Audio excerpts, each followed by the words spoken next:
was selling crack on a private jet up in the hell and back. But no confusion, it's a reunion.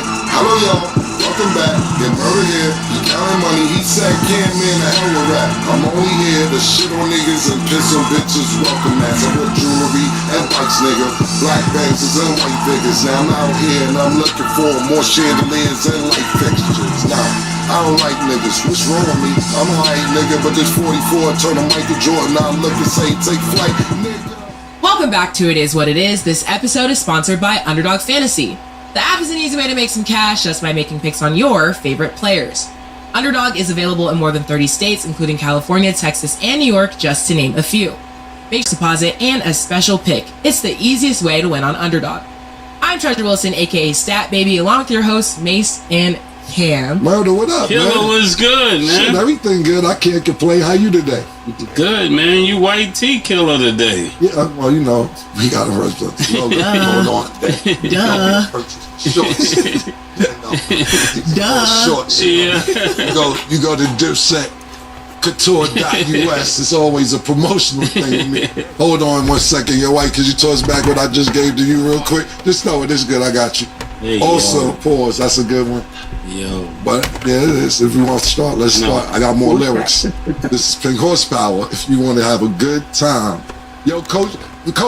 Matter of fact, I'm gonna leave this up here so I can introduce this real quick. Yeah. Love it. Okay, so let's just get straight to it. Today we are joined by two very special guests. I think the two coaches you'll all want answers from. Welcome to the show. Coach Rich and Coach Ford. These are two high school coaches that we always talking about on the show. Thanks for coming to the show. Black power. We appreciate y'all. Black power. I dig it. My man said black power. I was speaking to Coach Rich before the show, and he said he's doing good. Now, this is a drink that I serve, and I take myself when I want to impress a female. Are you having trouble these days in the bedroom area? Because if you are, I got some big horsepower for you. How you doing in that area? Not to be too personal. Can you send an email right down, motherfucker? Nigga said email it to him. I'm ready. Yo, sugar Damn, I didn't know. Sugar mother. You got it? Yeah. Oh, you got it. Then I ain't gonna probably go. And I'm gonna tell my wife we gonna have a good day.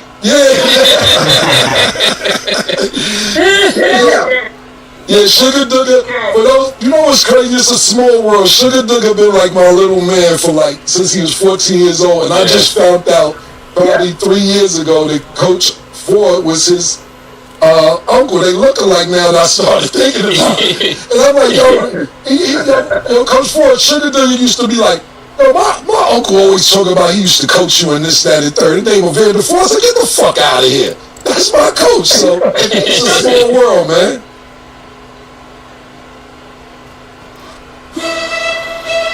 Welcome to your personal podcast. One thing I can't control is this stupid ass. Choose a ship and click on the battle button. Hey yo, it is small, man, and I love what you did with him and for him. He's a man now. Yeah, I thought he would have never grown up, but you got the man out of him. You bring men, you bring boys to men. I like that. Hey, yo, Coach Ford, what are you looking at? What are you looking at? Oh, I'm sorry. I'm watching basketball. That's what the fuck I do for a living. I'm watching the girls' game against Germany. Okay, USA's playing. Yeah, USA is playing the Germany girls. Okay. And we up by 19. Okay, now Coach Rich, what I want to say real quick, because I know Murray got some things to say. Coach Rich, you talked all this shit about Coach Ford not how to work the Zoom, and we can't see your face, man. Yeah, you have the camera, man. Yeah. Hey, yo, he got his phone from Dominican Republic, motherfucker. That's on it. And then the iPhone, it's a fly phone. That shit is one and done. Can you see me now? Yeah, we can see you. We see. Oh, you can see it? Yeah. Oh, we can't see it? Yeah. All right, Coach. Go for it. Let Coach Rich talk. Go ahead, Coach. Nigga, I don't need no help nowhere. Somebody came to me, gave me a Viagra, and I said, yo, this shit work? They said, yeah, right? I called him up, I said, listen, next time you come with this Viagra shit, I'm gonna fuck you up. He said, what happened? The dick didn't get off. I said, no, my right ass cheek got hard. So yeah, if you gonna tell me something, shit better work. First of all, I would never talk. You know, boys, man, don't shit better work. Nah, I would never give you nothing that's not gonna work. It's all natural. There's no drugs in it. It's straight from the root, man. I would never do nothing to you like that. Now, real quick. Before I talked to Coach, before the show started, Murder, I spoke to Coach Rich. He said, I hear you up there talking about how coaches was going to pistol whip you, how niggas had 2 kilos. Why don't you just say my motherfucking name if you going to be snitching and shit?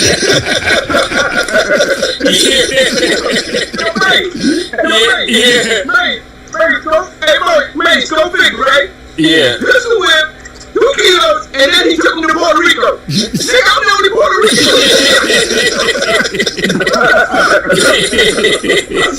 I said, damn, why didn't you just say my name? And then Mason next to him about facts.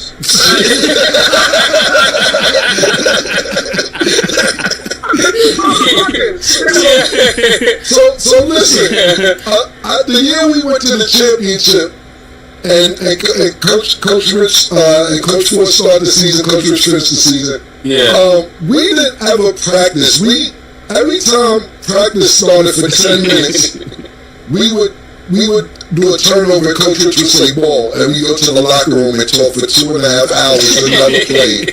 And I want to ask you a question real quick. Ain't no disrespect at all. Is Bishop okay? Because we heard more about Bishop than anybody else. Your brother Bishop. Oh, Bishop is boy. Huh? Bishop, yeah, he's back to it. R.I.P. to Bishop, man. Let me ask you a question real quick. I hear so much about Bishop, it feels like I know him. Yeah. I never even met Bishop. You were telling so much about Bishop that we never even practiced. Yeah, man. So you know, the night for me, the reality of that, the things that y'all did on the court, even if y'all went for 10, 15 minutes, people don't understand, man. We was on some fourth quarter shit. You know, we was on some like, yo, if we don't score, nigga, we going into overtime because you ain't getting shit. Yeah. You know, and that was your attitude, and y'all bought into it, y'all played it. I mean, think about it, Cam. I mean, shit. Make sure you was right next to him. I said, I ain't never seen another high school kid that had 10 steals a game. You know, like, that shit is crazy. Yeah, it's like, they thinking of we put a base on their best player, and then the dude, because every high school team always had one guy that can handle. You know what I mean? So we said, let's go get him. And then the other dude had to fuck with Cam, and Cam, you know, and people didn't understand that. And then Ford, you know how he was, every game that wasn't a league game, he took you to Oak Hill. He took you to Boys High. When we went on the train, we went on the cheese bus. You know, to prepare y'all for the playoffs. We was going to the playoffs like 14 and whatever, and be ranked 12th and beat the shit out of everybody. You know, and people didn't understand. You know, it was because we had 2 real guards. You know, and nobody had the defense that we had in the character. You guys learned character, and y'all bought into it. And this shit was fun. It was crazy. I talk about y'all all the time, man. I you know, like you said, man, one of the things I can say about Mace, you know, now is that, you know, Mace was an on-the-ball guy. He could definitely stop a guy from scoring.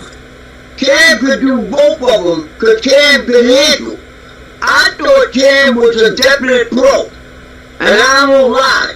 You know what I mean? I thought you was going straight to the garden. And you had to attack the game, you know?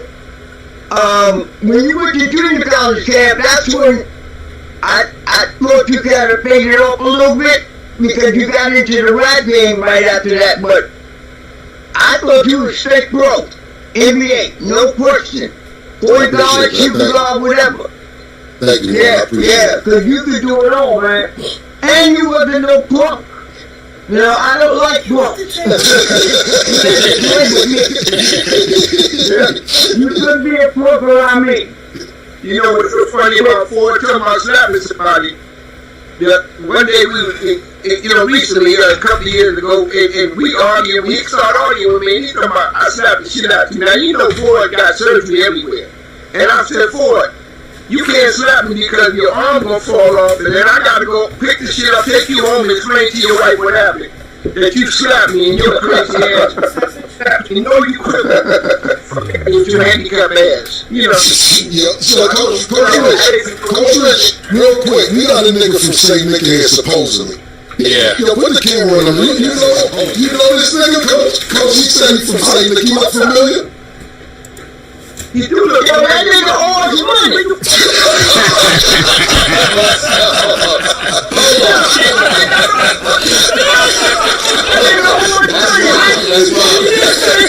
That's wild, Coach. Coach, what floor you from? What floor you from in 200, man? I'm from 4C, nigga, from 1953 to 1978, nigga. I'm from the same Nick. 4C, I'm from 5G. Fifth floor. 5G? My Burgess. My what? Burgess. With 5 of us. And my Let me tell you, who was the 5E? 5B? 5E. Who was the Miss 5E? Franklin. Miss Franklin was a 5E. Yeah, I'm 4C. Yeah, Miss Franklin was a 5E. No, 15 and 3B battle is Harry, you know, Harry was in one A. You was on the floor with one your heart.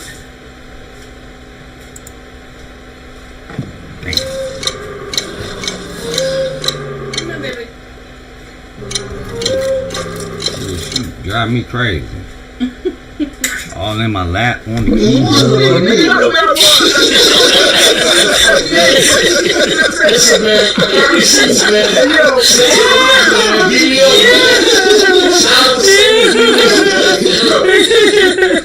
I know I can say that. When did you move into St. Nick? When? My moms, we lived there since what? The 50s. You was born in the 70s. I was born in the 70s, 75. Oh, you born 75, okay. Yeah, I left the 73 after college. My mom gave. You know, but I'm from the St. Nick 200. You probably was buying some with you probably was buying some Wizard Brown from me.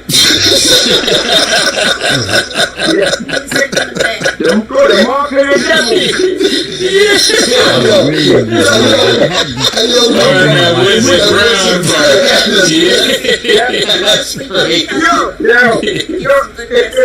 If you want me something, I don't know, but if your mom was there when I was there, she might have seen me. He said if his mother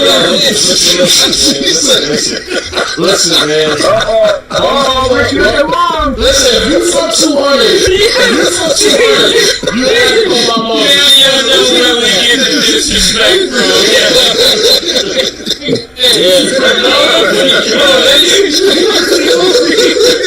Listen, man. Listen, man. I got a sister around your age, man. She's looking for you, man.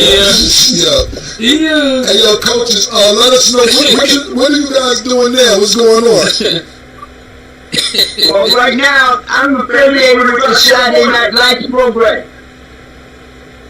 I got my own little program on Saturdays. Y'all know that at Brandeis High School. Every Saturday from 3 to 9, you know, and we develop kids from 8 to 80, blind, crippled, crazy. We take them. I like the dog. Yeah, they got the same program. I just went to Dominican Republic and coached Felipe Lopez team. Okay, that's what's up. January, May, and I coached him last year also. You said the Lion Assassins you told me earlier, huh? Yeah, Lion Assassins. That's Evangelist Christian. Yeah, in 49, we had Evangelist Christian School. in Long Island City, and we had some beefs. You know, they call them the Latin Assassins. And small ball, we won small ball. We won the Rucker. We won each one teach one. We won we won about 7 tournaments. Them boys is bad. But because I was going to the Dominican Republic this year in January, I didn't bring them back. So I sent them out to different schools. So I'm thinking about reopening in September, because Mesa bought the uniforms for us a couple of years back. You know? That's what's up. I'm thinking about doing it again, you know, in September. But I just, like I said, I just got back in May from coaching for the Lopez team out in DR. That's what's up, man. I'm happy you guys So, Felipe, I'm not allowed in Dominican Republic. My wife won't let me go. Why? Well, you're just crazy. I'm naked all the time. Naked. It's Oh boy. I can't be around too many Dominicans, man, because they turn me on, them motherfucking girls, man. I get crazy. My wife told me I can't go. I went to Boca Chica. You know, that's what they call me in the block. You don't call me at the fort. My middle name is Boca Chica, nigga. Hey, yo, coach. Yo, we gotta get right, go. We gonna bring up. When basketball season starts up back in October, we gonna bring y'all back on and see what your opinion about the NBA season Hey, is. yo, we love that, man. Yo, listen. We love it. Hey, yo, y'all gotta come back and come back and take over New York, man. Y'all own New York. New York is y'all. Yeah, listen, we go on vacation starting this Friday for the fans. Well, we gonna announce that anyway. Our last show of the season is this Friday. We actually go on vacation for 3 weeks. So yeah, we'll be in New York next week, and you know I'm gonna pull up on y'all definitely. I got a question for you. For the folks at home who don't know about campus yet, tell them how you. No Shaq. No. Okay, definitely. I want that, man. I'm in the $50,000 tournament All right, coach. in Harlem, and Fat Joe and them got a team in there. They just beat us the other day. We're playing for $50,000. I said, Fat Joe, you look skinny. You playing? Hey, that's my homegirl Michelle's tournament, man. Balling up in Harlem. I know the tournament you're talking about. Coach Ford, we love you, man. Hey, Cam. Yeah. Have you met her? Yeah, that's like my sister. Yeah. No. Here you go. Oh my God. There you go. Oh my God, Cam. Her nickname is That's my girl. her nickname is the Queen of Harlem. My name's Michelle. Yeah, I coach that team. Cam, You gotta remember yeah, let her be out there. Yeah. Well, Coach Ford, you like her? I love her. Like it. What? Hey, yo. She's the queen. But god damn. She went to the Dominican Republic. She had to get her shit done in the Dominican Republic. Because everything is loaded. Yo, we gotta go, yo. We love y'all, Coach. I love y'all. We see y'all soon. All right. Stay black, nigga. Yo, Coach Ford is great. Love you, Coach Ford. All right, we gotta get Love you, them Coach niggas to show. Ford. We gotta get them niggas to show, man. Yeah. It was a pleasure. Yeah. Don't forget, we in New York, nigga. Don't forget about us. We here. All right, Coach. They my ready to go. Hey, I got a couple stories I want to tell about Mason. That trip around the Central Park, Mace told on you, Cam. Oh, yeah, hold on. Thank you, man. Hold on, we got more time. He told her. Yeah. The nigga Mace tried to slip me some money. You know, I said, yo, what the fuck is up? He said, man, the niggas ain't coming. They're coming back too fast.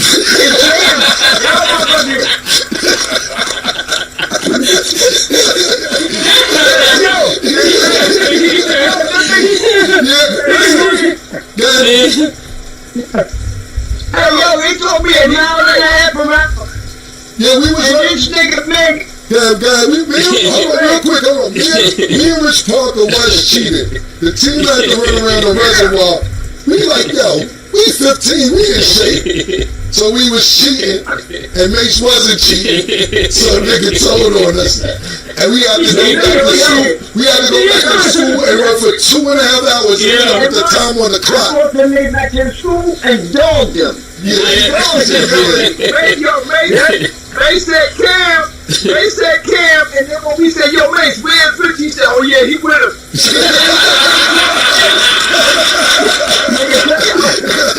Dirty motherfucker. The old man. And he said, right, George? And George Williams co-signed this shit. Thank you, man. That nigga George is kind of slow. Coach Rich. Yeah, I'm glad I'm so happy. Coach, was there any other stories that I'm missing that you want to clarify that we talk about? You're missing a whole lot. Yeah, what else you got?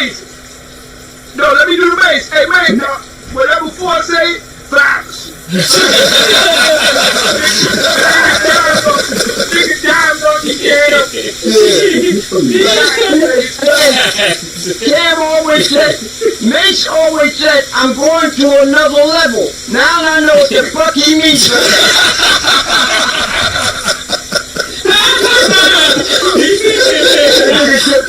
Let me get to another motherfucking level. As a matter of fact, you need to pat his ass down now.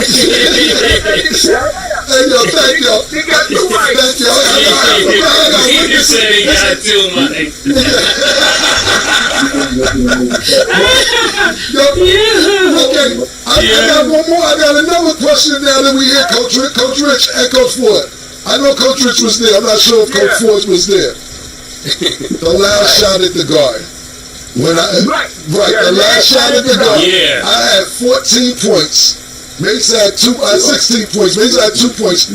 I was hot. He said I should have passed it with 4 seconds left after I got the rebound on the opposite end of the court. Should I have passed him the ball? Under the basket. I don't know if you was under the basket, man. I thought you was on the far corner on the right. Mate, Cam was on the left. No, I was under the basket. Cam didn't see you. I don't care. Cam didn't see you. You know what? I think he waved you off. Hey, Mace, I got a question, Mace. You answer the question. In truth, with 4 seconds left, and as many times as Ford made your practice that teardrop, with 4 seconds, should you have passed it or shot that fucking teardrop? What would you done, Mace? He was at half court and I had the teardrop. No, when he shot the ball, he wasn't at half court, Mace. Where was you? Like right about And the you 3-point shot it line. at the elbow. Wasn't it the elbow jumper? That's right on the 3-point line. Yeah, at the key.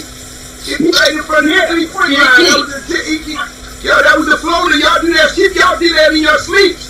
You know, like, it's hard to take a chance and make that pass when, both y'all had that confidence.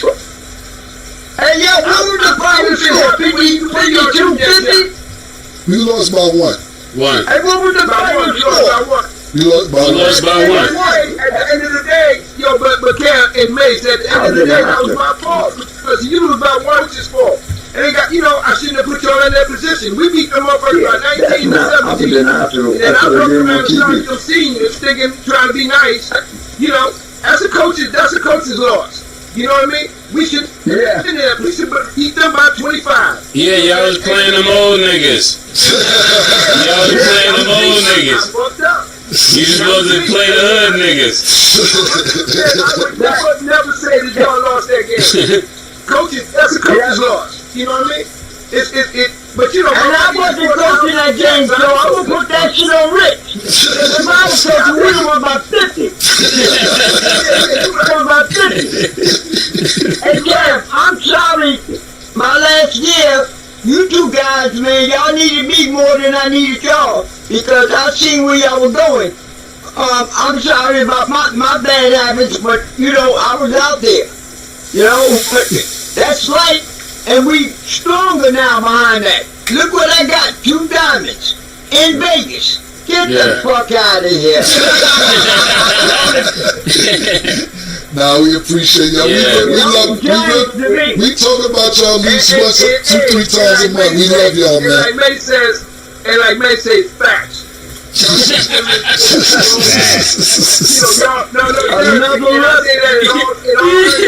You guys make us proud every time I hear y'all. Every time I hear people talking about y'all make us so fucking proud. It's ridiculous.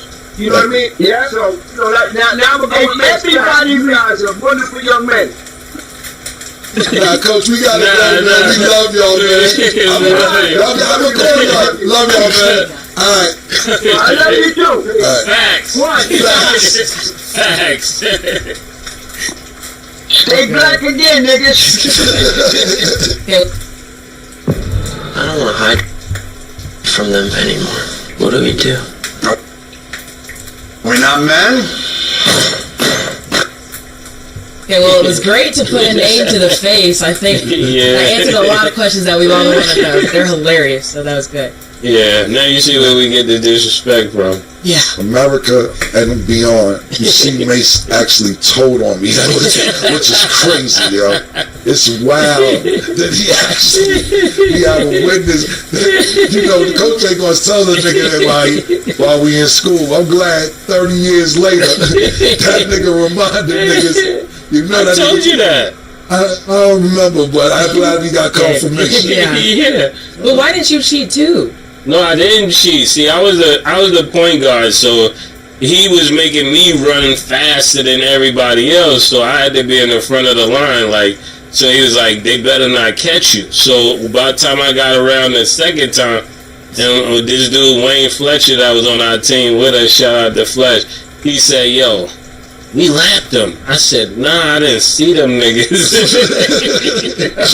So then when we went around the second time, we running around Central Park. This is not no laps on no court. And the nigga just said, mate, you want to play point, you got to be the fastest one on the team. So I get around the second time, and I'm like, wait a minute.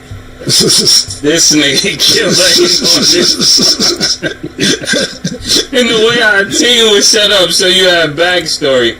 If one nigga break this line, how long we was running, Killer, because of that? What you mean? Like when we got back to the school. Oh, that day, me and Rich ran for 2.5 hours. He put it on the on the clock on the scoreboard. Niggas had to run. So it was either I was gonna run the 2 hours for them, and I just sprinted around the reservoir. Imagine running from 58 or 60th Street to 110th and back around, and you don't see niggas. You like, me and Rich, what we was doing, we was high behind a tree. We was like, we ain't running that shit. And then when we see niggas get close, we would run in front of them and just go back around and do the same shit over. Yeah, that was crazy. Crazy. Well, shout out to both of them. They're hilarious, and it was great to see all y'all talking again together. Yeah, and then we had to walk back to school from Central Park. Yeah, that was our trials. So we never had niggas in tryouts because niggas wouldn't make it around Central Park for a time. Crazy. Okay, so now let's get into some of the topics. Another quote has been released from Joel Embiid, but this time he addressed JJ Redick and how he doesn't think his head coaching job is the perfect situation for him.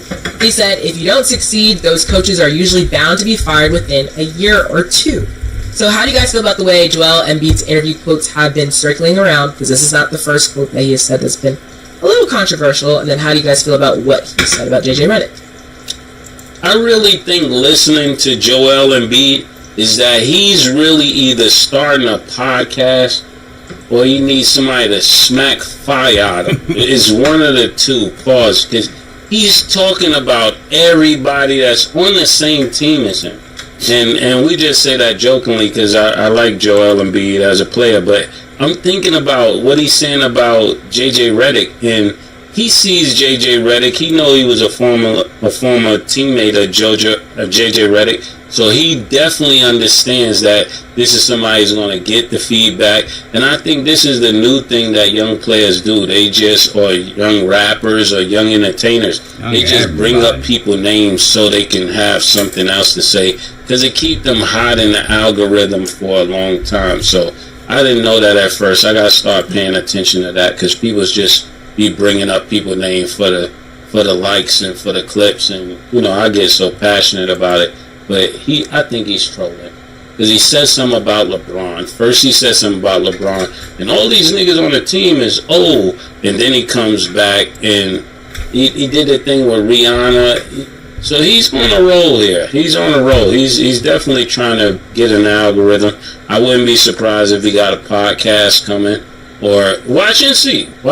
Something's going to come out. He got a show or something, because he's starting his talk from somewhere. You don't just wake up and just want to talk about niggas. I don't think you do that. I like I don't like what Joel Embiid said about the Team USA and LeBron and so on and so forth. But what I will say is this. I seen something last night, with Joel Embiid saying if the league didn't have double teams, he would average 50 points. And I'm like, what's wrong with him? So when I clicked on the link to actually look at what he was saying, he was asked the question. It wasn't like he just blurted that out. Yeah. So somebody said, yo, if the league didn't have double teams, how much would you average? And he's like, 50. It's like, one-on-one, there's really nobody can stop me. So when these quotes are coming up, I have to do a little more homework to make sure that he's not being asked these questions and people are just taking his clip for soundbite, because that's not fair.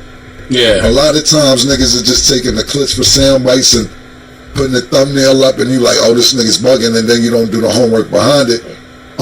So I want to say that first and foremost. If you're asking him a question and he gives a response, that's his answer. So this particular question, what the statement was. So basically, I'll read the whole quote. So basically, they asked him how he felt about JJ Redick taking the Lakers head coaching job. He responded, "If I was him, I don't know if that's a perfect situation.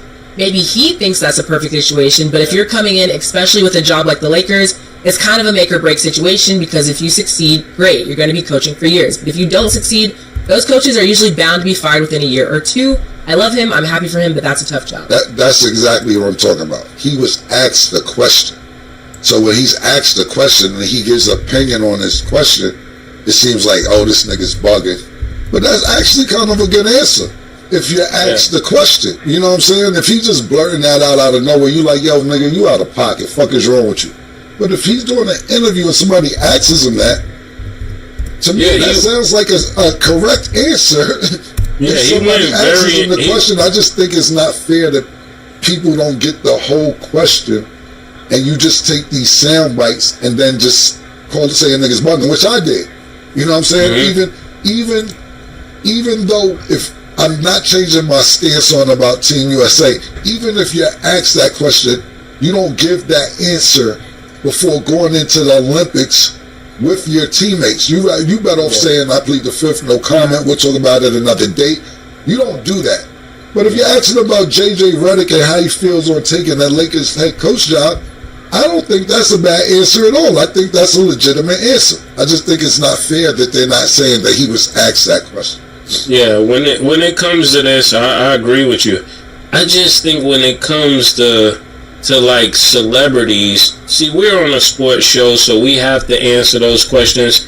When it comes to celebrity, people gotta take media training, because the people asking you the questions are basically normally asking people that they know they can get the sound bite from. So if you know you're being set up for this sound bite, you gotta watch out for this, especially if you're highly opinionated, and because it's just not wise to keep saying things about people if you don't have to. If it's not your job, like, it's our job to give an opinion.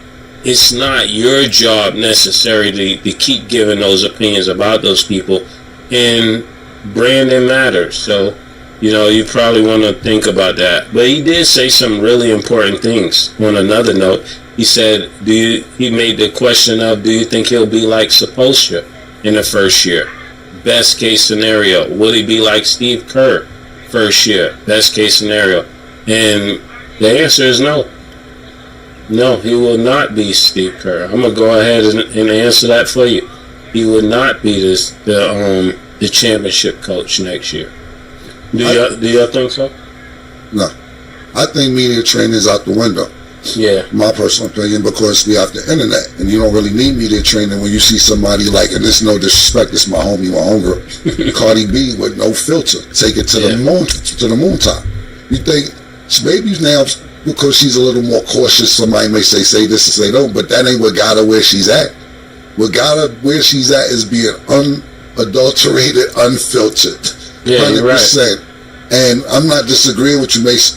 Because no, that's right. No, two things could be right. Yeah, that's really right. But Joel Embiid isn't Cardi B. I'm just saying that some people, you know what I'm saying? I'm just saying some people it works for, some people it doesn't. Because even with Joel Embiid, with backlash can he face? But if LeBron go off on him when the season starts, or JJ Redick outcoaches him, it ain't really no consequences behind what he says. And to me, he really thinks he's probably the best player in the NBA when he's healthy. But what I will say to Joel Embiid is this.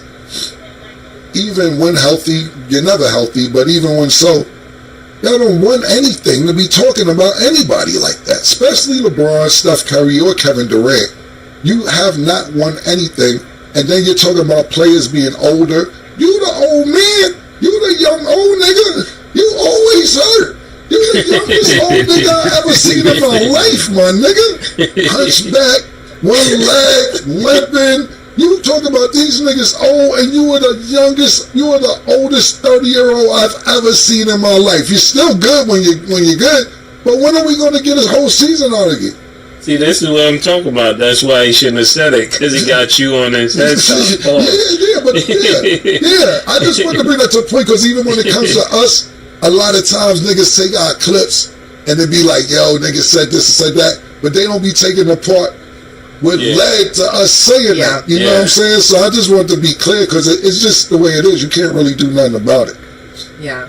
Which I agree with both of you, but also to Mace's point, it does feel like a setup when he's answering these questions, because I'm sure, these reporters and go through and ask each, player their opinions, and they probably answer it in a way that's not a good enough soundbite. But for some reason, Embiid is always going to have a soundbite that sounds controversial, especially because of the way that we've been seeing him play. So if I were him, if I was asked about JJ Redick, I just would have been like, we'll see what he does this year, that type of thing, and keep it pushing, rather than sitting and you get this drawn out answer that people are going to take and construe in a way that they want to interpret it. And when people don't like you, they even ask people questions about you in a way that'll make them also say something negative. So I'm definitely a witness of that. Yeah. And then last thing about JJ Redick before we go to break. So previously, the Mavs assistant coach Jared Dudley said he had his aspirations to be head coach. He said, I want a head coach. That's my dream. Some of us aren't JJ Redick and get to go right away. So just in general, because we've just been hearing quotes from different coaches, assistant coaches, and players, do you guys feel like JJ Redick doesn't have as much respect entering his head coaching position, or do you guys think he'll be fine once the season starts? Say when. When.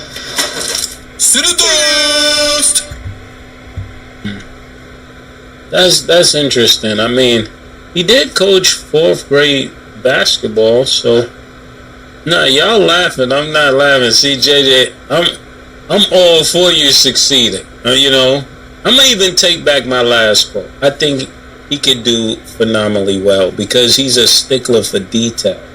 I wouldn't be surprised if he figures some things out early. But when I hear Jared Dudley, Dudley say that, it sounds like slick hating. It does. When I'm not JJ Redick, bro, listen. When you get your turn, listen, my success is not your failure. A lot of people need to get that on a t-shirt. My success is not your failure. Because JJ got his shot. That doesn't mean your shot is not coming. It doesn't mean you won't outcoach him. It doesn't mean you won't win more championships than him. You don't have to slick hate, you know, because like Killer said earlier in the weeks prior, that it's on your management, it's on the people, it's on your agent. Don't get mad. I was definitely on Bronny about this, but when he made that statement, that is absolutely the truth. If your representation doesn't have you in front of those people being considered for that, that's your representation. It's not. It doesn't matter that he coached 4th grade basketball. Because when I said I could coach, people laughed at me. But I'm thinking if he coached and he only coached 4th grade, I think I went higher than that. But you know, I'm not gonna hate on him. He's white, man. It happens. Jared Dudley, you're black. You don't have the complexion for the connection, bro. And Jared Dudley been an assistant coach since 2021 with the Mavericks. I understand that, and he had a great NBA career. Decent role player throughout his career. They're not white. Steve Nash is white. JJ Redick's white. But you seen basically we seen this coming with the podcast. Then before that, who they try to get? Jason Kidd, Mark Cuban, and the new owner said you could wrap that up, extend his contract. Tried to get Ty Lue, Ballmer, and them niggas at the Clippers said you could forget about that. He said, all right, it's JJ Redick. Matter of fact, wait. What about Hurley up there in Connecticut? Fly that nigga in. Hurley went, took the meet and raised his price in Connecticut. JJ like, I tried to do the podcast with Bron. We wasn't building. We wasn't getting chemistry together. This is LeBron James' team. Jared Dudley get cooler with LeBron James. And Jared Dudley, my man, like on a personal note, I fuck with him. He's down in Orlando when I was down there. But this is all about being cool with LeBron James, Rich Paul, and Rob Pelinka. Gotta get better friends, bro. That's what it's about. It's the truth. No. I seen a comedian say, one time, and this one real quick. If somebody you know, right? If I got a job and somebody I don't know has the same credentials as Mace, I'm gonna give the job to the person I know. Even if Mace's credentials are a little less than a nigga, we'll figure it out, nigga. It's about knowing, and it's about hooking a nigga up that you know. You know, that's why niggas got mad. I got mad kind of like, that's why I really fuck with Wall Street like that. Martha Stewart went to jail for, you know, for insider trading. I don't know if people out there know what insider trading is, but that's basically somebody giving you some information about stocks before they actually hit, which is illegal. But if I know somebody who knows what's going on and they give me the jump, I ain't supposed to get the jump. I never understood it. I ain't putting my money in that shit. Once in a while, here and there. But you got to get your relationships together. Okay, we're going to go to break. When we return, we will discuss the GOAT, Paul George. Don't go anywhere. So I'm going to check out Keith. He's interested in setting up his LLC for his business. I'm going to show him Taylor Brands. Come along with me. So the business that I'm looking to launch is a clothing brand called Green Print Apparel. What if I told you that there's a tool that you can leverage that will simplify the process? Ass out of here. She called this thing about toxic. 4 years and counting. Got you feeling like an option. Maybe I'm my own problem, babe. She tired of hearing I don't know. My stubborn in me won't fall. You may say, just drop this song.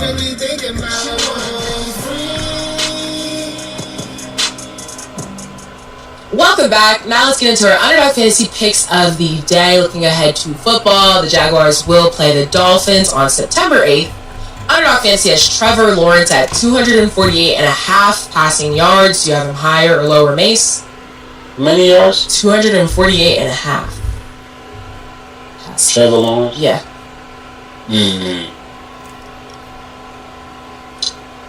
Lower. Who they playing?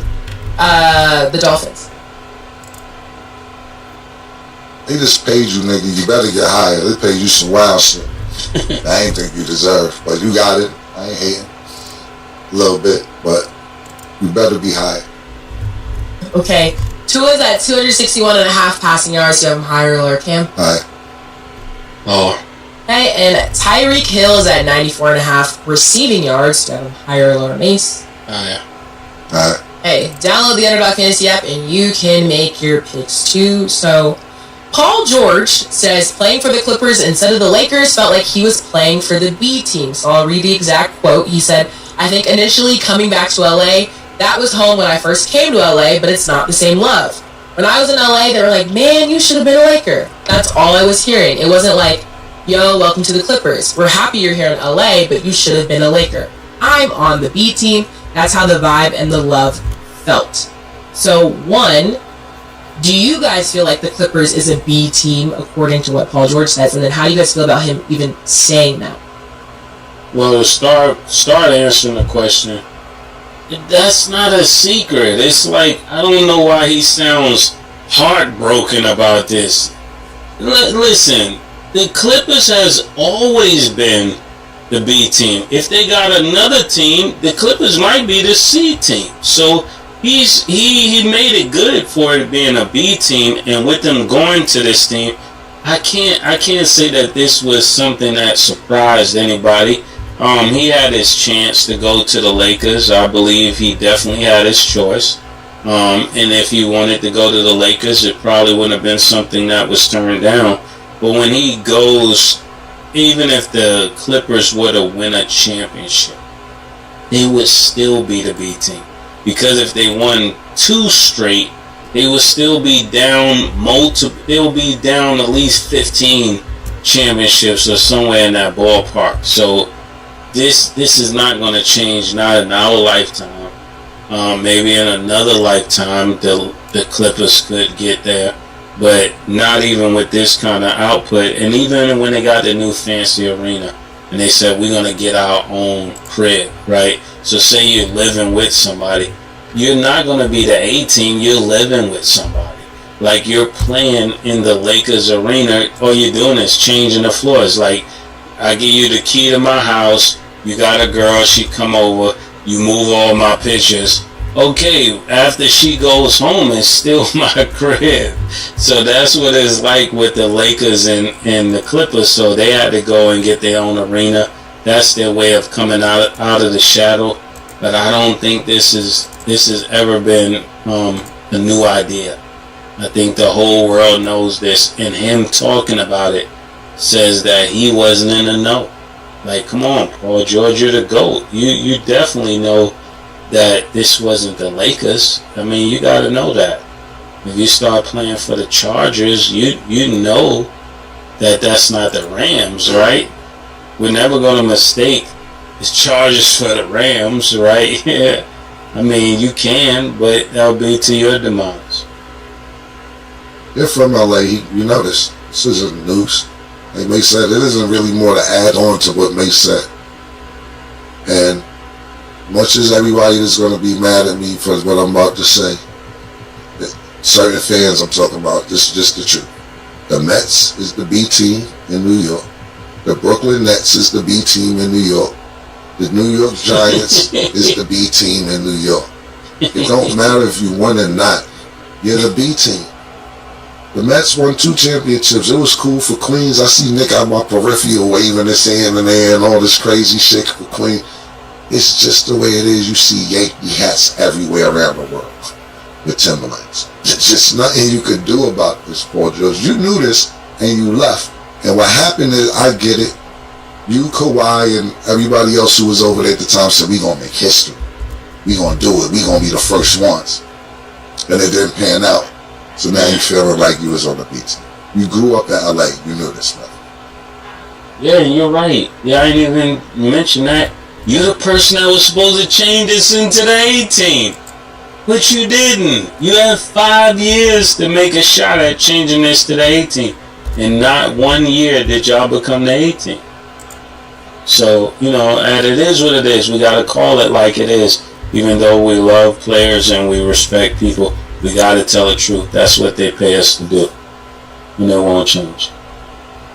And then if we're gonna tell the truth, speaking of all these players, who do you guys feel like is the most disrespected superstar in the NBA? Who do you feel like deserves more credit? Wow. Me personally, I know most people would say Kevin Durant. That's like the foregone conclusion of who they should say, because Kevin Durant has had a remarkable career. I mean, he's done everything you could ask for a player with that kind of talent.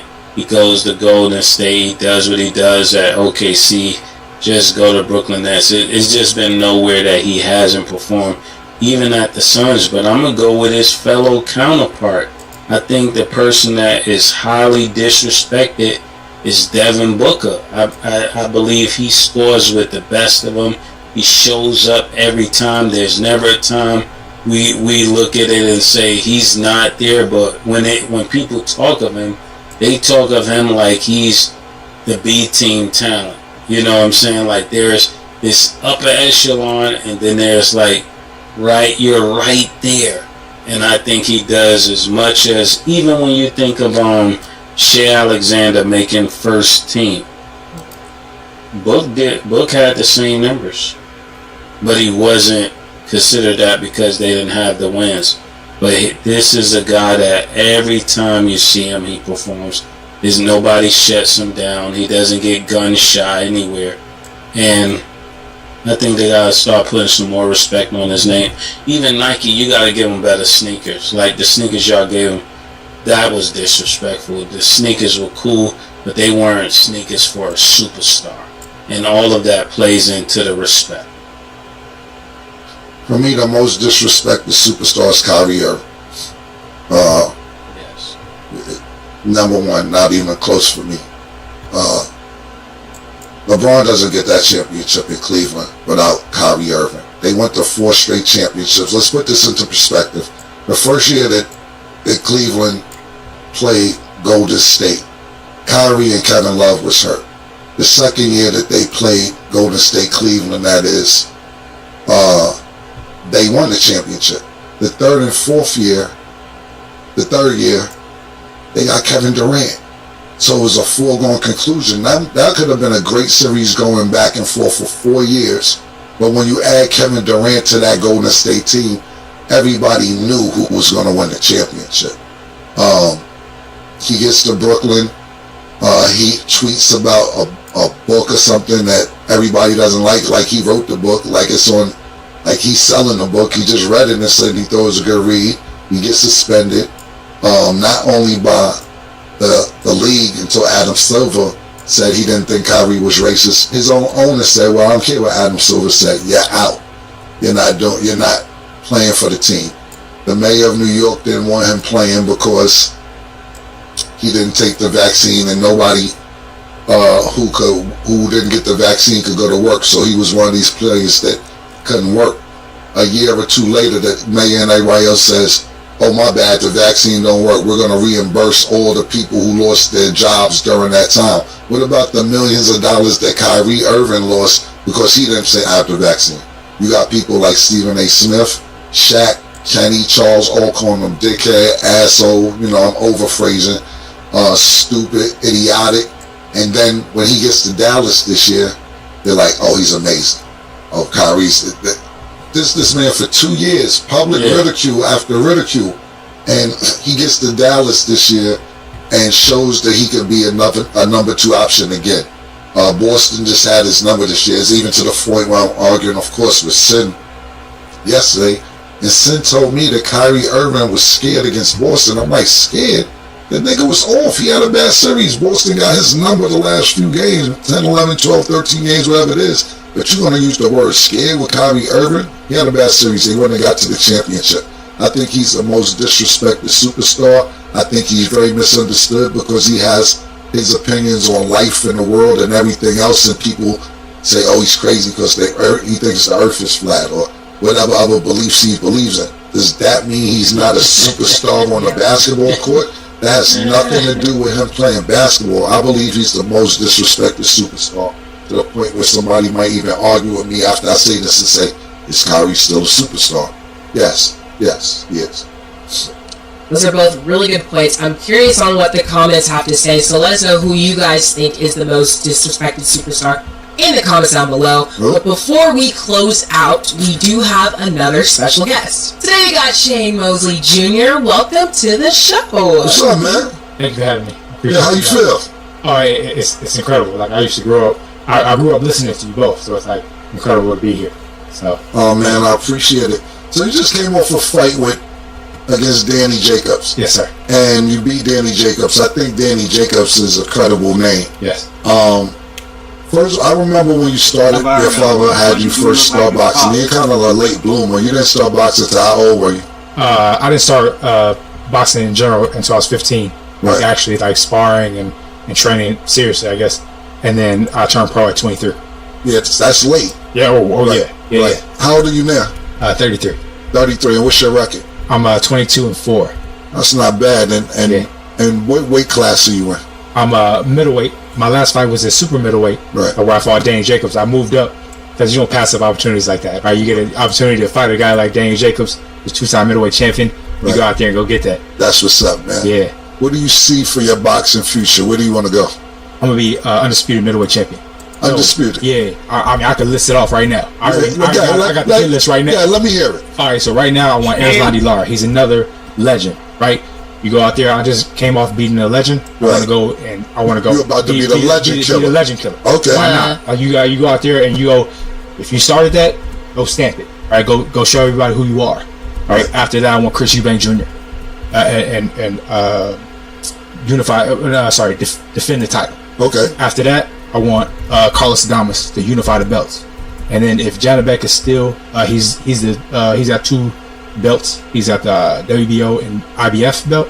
If he's still around, if he's still champion, I want that. And that's how you undisputed right there. And then, hey, Canelo's still there. Canelo. You think you could beat Canelo, nigga? Yeah, come on, man. Listen, come on, nigga. I know. I hear y'all. I understand. But you got to be unrealistic because nobody's gonna believe you until it's happening. So I don't like right now. I used to suck 10 years ago. People be like, oh, you ain't supposed to be here. But guess what? I just be a 2-time middleweight champion. I wasn't supposed to do that. And yeah, I got unrealistic expectations. But I'm supposed to. Did you not come out? Did you not come out? No, I didn't. I ain't knocking niggas out. I shut him out. 10 rounds to nothing. Tell me who did that. I ain't never didn't do that. Triple G didn't do that. Nobody else did that. So you beat Triple G too? No, I haven't fought Triple G. No, he's saying that. He basically said he beat Danny Jacobs better than they did. So with that being said, no, I didn't fight Triple G. Do you think you could beat Triple G? Absolutely. Tonight. Absolutely. But you need more time. No, absolutely. Triple G got a fight coming up that I don't like. Let me be honest with you. He fighting this dude out of New York. You know the dude knocked he beat with Fat Joe. He knocked him he had like 15 knockouts straight. Yeah, the Spanish dude. Yeah, but he don't want to fight the Mexican Monster. Could you beat the Mexican Monster? I think he's out of my weight class, but I mean, like he just moved up. Yeah, but I mean, look, I believe that when I get in the ring, I'm gonna beat anybody. And how many wins have you had consecutively? 5. 5 wins. Yeah. But you lost 4. Yes. Who'd you lose to? I lost to, man, that was like early on. Mark Chris Atkins, David Telsink, Brandon Adams, and guy from. You don't even know the niggas you lost to, man. Well, yeah, the last one. Yeah, I mean, hey. You ever got knocked out? No, there's water under the bridge, right? Why am I gonna, you know what I mean? Like, we getting over it. Who's your trainer? Chris Catalan. Why your father not training? Because if I want to stand out, if he's standing right next to me, it's hard to stand out. Gotcha. Right? Gotcha. I want to be my own man. I want to make my own thing. And like I said, when I listed off all those names, when I do that, he's never done that before, right? So I want to do something that he's never done. And no, I'm not competing with him, but when the chips are stacked up and they say, oh, you was never as good as him, I'm going to say, oh, well, did he do this? What promotion company are you down with now? I'm with Golden Boy Promotions, right? Okay. Currently. So listen, let me ask you this. Yes, sir. Your father just said fuck Oscar De La Hoya, but you're with Golden Boy. How does that work? Well, my dad never wanted me to get with him, and at the time, they were the only people that were willing to take me on. Like literally, nobody wanted me because everybody thought I was just a guy fighting off of his dad's name. You know, they wanted nothing to do. Nobody thought I can get where I'm at right now. And they were the only ones that were willing to take a chance on me, probably to stab at my dad. Right? Obviously, you in a beef. So, and they were in a lawsuit at the time. Right. And so they were the only ones willing to cut me a check. At the time, I'm like, look, at the end of the day, I got to feed my family. I got to do what I got to do. Like, you know what I mean? No disrespect. And I told my dad, like, listen, I'm not doing this to in spite of you, but I want to make a career out of this. And what was his response? He understood. I mean, at one point, he was a owner in Golden Boy, and that was what the dispute was, is because they were fighting over whether or not he still should be owner and everything like that. So, with that being said, like, you think he really was cool with that, or he just accepted it because you was a son? I think he accepted it because I was a son, and he understood that it was hard, and if nobody's giving you a chance, and they're willing to give you a chance, I think he bit the bullet. Do you think that Oscar is using you as a pawn? 100%. 100%. I'm glad you're honest, nigga. Yeah, 100%. I like that. Like. Yeah, nigga, I got your son over here, Exactly, nigga. 100%. Yeah. And I think, like I said, my dad bit the bullet. I think, you know, at the time, he was like, you know what, I understand that you have to take this path, and you want to make your own name. Go ahead. Right. So, do you think that you're going to get the opportunities, all these opportunities that you're talking about? Because do you think maybe Oscar don't really give a fuck about you? It's more like your son is just over here with me. Listen, I got to keep on saying it. Maybe not. Right. If I keep on saying it, if I keep on speaking it out in the world, maybe somebody will listen. Right. And listen, let me explain something to you. Like, for instance, I didn't know about the Danny Jacobs fight. Yeah. And Danny Jacobs isn't a name to sneeze at, but we need to know when these fights are happening. 100%. And how are we going to know these fights are happening if Oscar is not promoting you because you're... He didn't even promote the fact that I won. Right. My manager had to call him and say, hey, man, like, we just had the biggest win of our career. Right. What's up? Like, how come you ain't, like, even putting this out? Right. Oh, my bad. Right. And they put it out the next day. Is it a message that you wanted to Oscar De La Hoya? Give me the fights. Hey, clearly you got something that's worth, like, praising. I can make you a lot of money. Let's do this.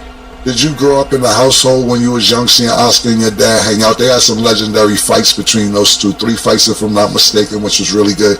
Did you, like, grow up watching Oscar in the house and hanging out with your dad, or not really? They never hung out. Okay. It was a weird, like, with competitors, man. Like, it's very, very weird. Like, they're cordial, but it's always like, no, I'm better than you. No, I'm better than you. Right? It's like, it's weird.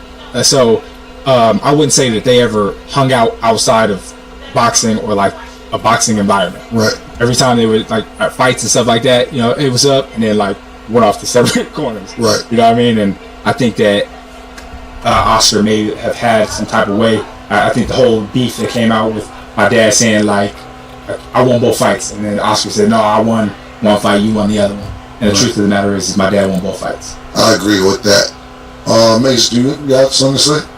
Yeah, I wanted to know, like, as a son growing up with Sugar Shane from another aspect, what was it like seeing your dad, like, lose fights? What did that do for you? I was literally talking about this the other day, man. When I first saw my dad get knocked down by Vernon Forrest, it was like seeing that Vernon Forrest shit was fucked up. Man, it was like seeing, it was at Madison Square Garden. It was like seeing him like Superman, like, falling out of the sky. Like, it was crazy. Like, I was crying. I remember I was like 10 years old. I was like sobbing. I couldn't believe it. I didn't want to see it the rest of the time. And so, like, with my sons, I didn't want them to go to my fights at all. Like, I won a fight not too long ago. My son was there. He's bawling, crying. Right. And it's like, it's not meant for it. Like, you can see it afterwards. After we know what happened, like, you can see it afterwards. I don't believe that they should have been there. And, you know, hindsight is 2020. I don't think I would have been there if I would have known the outcome. Yeah. And I try to ask questions that I think nobody else would ask, so that's why if they seem weird, they are. It's all good.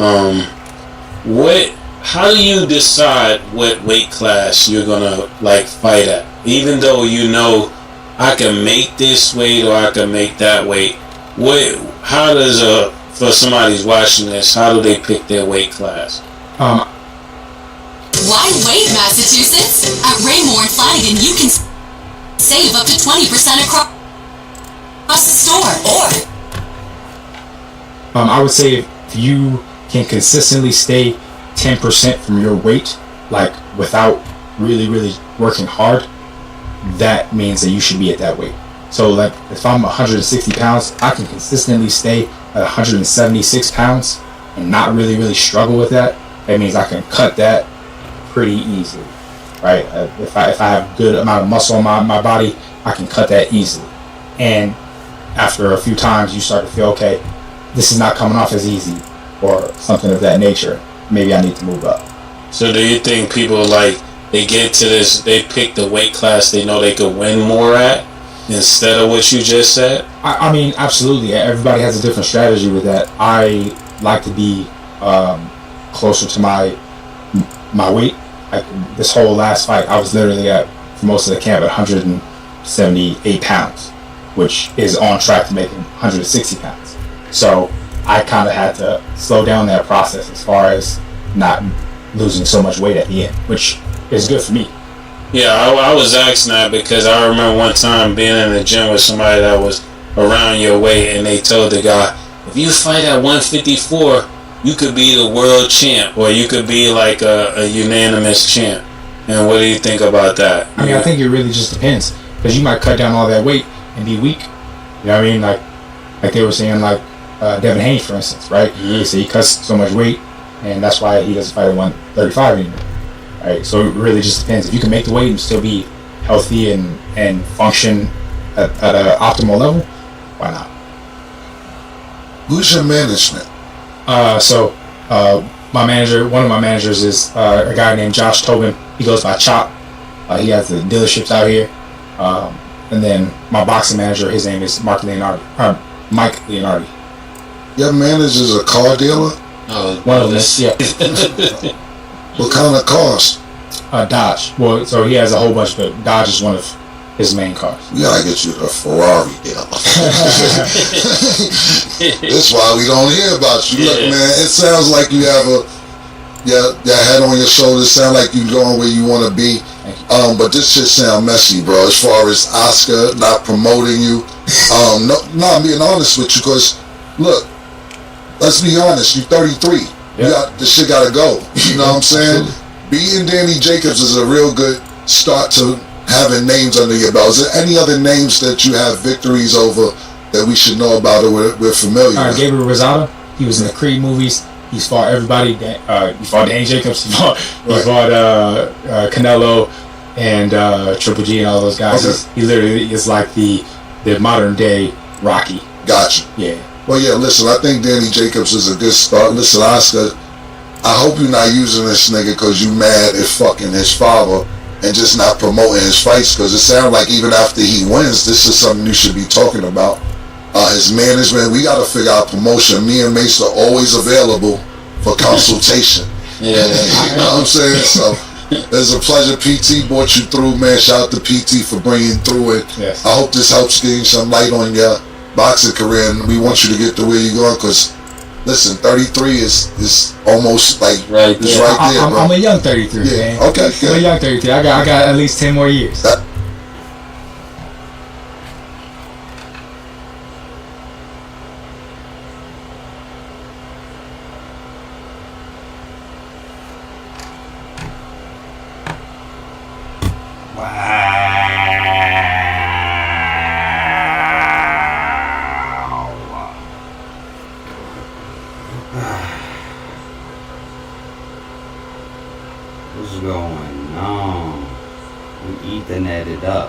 That's what's up, Let's man. go. Well, listen, but Noah Hopkins has 17 more years after that. Exactly. So you got some time. We'll figure it out, man. But congratulations on your last victory, and good luck on your career. Thank you.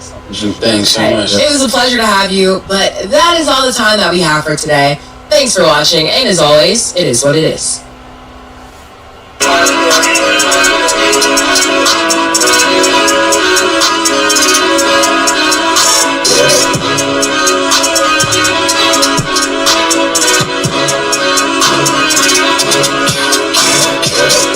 What you want, nigga? Everything, nigga, super size. Super next. Like